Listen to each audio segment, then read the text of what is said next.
ইনশাল্লাহ আমারও যদি আল্লাহ কবুল করে কোনো সেক্টরে কোনো ভূমিকা রাখার সুযোগ থাকে, এই রাজনীতি প্রতিহিংসা জিঘাংসার রাজনীতি থেকে আমরা রাষ্ট্রীয় সংস্থাগুলোকে মুক্ত করবো ইনশাল্লাহ। যে আপনারা আমার সঙ্গে মনে হয় অবিচার করছেন, রাজনৈতিক হাতিয়ার হিসেবে তারা ব্যবহার হচ্ছে, কোটি কোটি টাকা লেনদেন করে তারা এই দেশকে এক প্রকার বলতে পারেন এই দেশ মাটি মানুষকে বিক্রি করছে। বাংলাদেশের চিকিৎসা ক্ষেত্রকে রাষ্ট্রীয়ভাবে রাজনৈতিকভাবে একটা হেয় প্রতিপন্ন করে অন্য দেশের হাতে তাদের ব্যবসাকে আমরা তুলে দিয়েছি। কোনো কোর্টে মামলা দায়ের করা বা কোনো জায়গায় ক্লেম করা, অথবা এই ক্ষেত্রে আপনার মতামতটা কী ছিল? এখন কথা হলো, যখন সর্বাঙ্গের ব্যথা মলম লাগাও কোথা, তো আমাদের বিচারালয় বলেন, প্রশাসন বলেন, ইলেকশন কমিশন বলেন, কোথাও কোনো সুবিচারের কোনো সামান্যতম সুযোগ নাই।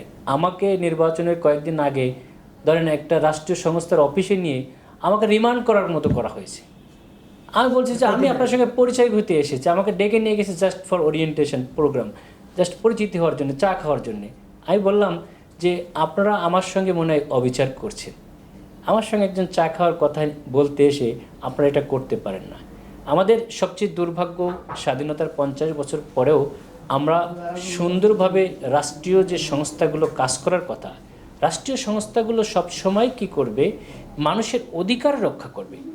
আনফর্চুনেটলি আমাদের রাষ্ট্রীয় সংস্থাগুলো মানুষ যারা ভালো কাজ করতে চায় তাদের অধিকার হরণ করার কাজে তারা একটা হাতিয়ার হিসেবে ব্যবহার হচ্ছে।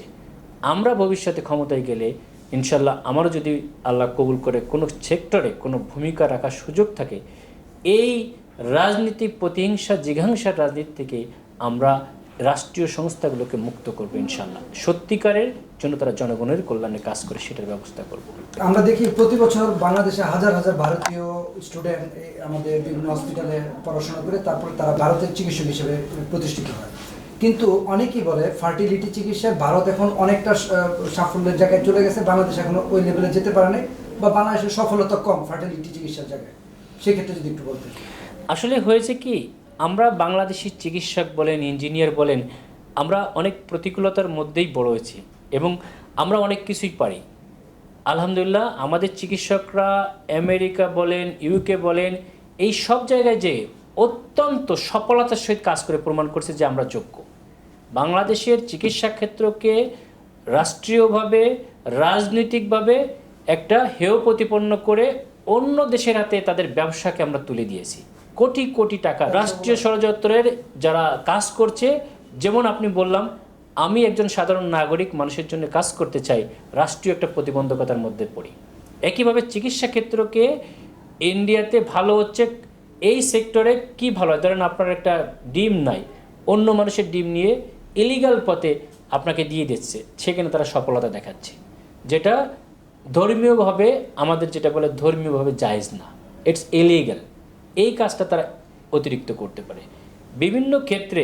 আপনারা দেখেছেন আমাদের আমির জামাত ডাক্তার শফিকুর রহমান, বিরোধী দলীয় নেতা, যার হার্টের চিকিৎসার জন্যে অপারেশন উনি বলেছিলেন যে আমি আমার দেশেই করতে চাই, হয়েছে না, সুন্দরভাবে করেছে, উনি সফলভাবে আছে। অথচ হার্টের একটা সামান্য কিছু হওয়ার আগে একটা প্যারাসিটামল লিখতে গেলেও আমাদের রাজনৈতিক নেতৃবৃন্দ বিদেশে চলে যাচ্ছে, ব্যাংককে চলে যাচ্ছে। এই যারা জনবিচ্ছিন্ন দলের দুই একটা দেখবেন যে তারা এখন বিভিন্ন দলের হয়ে মন্ত্রী পর্যায়ে হয়ে গেছে, সামান্য একটু কিছু হইলেই যাচ্ছে সিঙ্গাপুর। আরে বাবা, তুই টাকাটা কই পাস? তুই বিকাশে আমরা টাকা দিই তাই তোরা খাই এই পর্যন্ত আসছিস, আমরা টাকা দিই না। একটা মিছিল মিটিং করতে গেলেও আমি এই যে আগস্টের আগতে আমাদের কাছে পকেটের মধ্যে ভিক্ষা চেয়ে তারা হয়ে গেছে মন্ত্রী, তারা একটা মেম্বারই পাস করবে না, জনবিচ্ছিন্ন, তাদের প্রফেশনালি কোনো সাউন্ডনেস নেই, তার ইনকাম সোর্স কী, এই জিনিসগুলো মানুষ এখন খেয়াল করে এবং এনারাই পরবর্তীতে অন্য দেশের রাজনৈতিক হাতিয়ার হিসেবে তারা ব্যবহার হচ্ছে, কোটি কোটি টাকা লেনদেন করে তারা এই দেশকে এক প্রকার বলতে পারেন এই দেশ মাটি মানুষকে বিক্রি করছে। দেশপ্রেম বোধ নাই তাদের।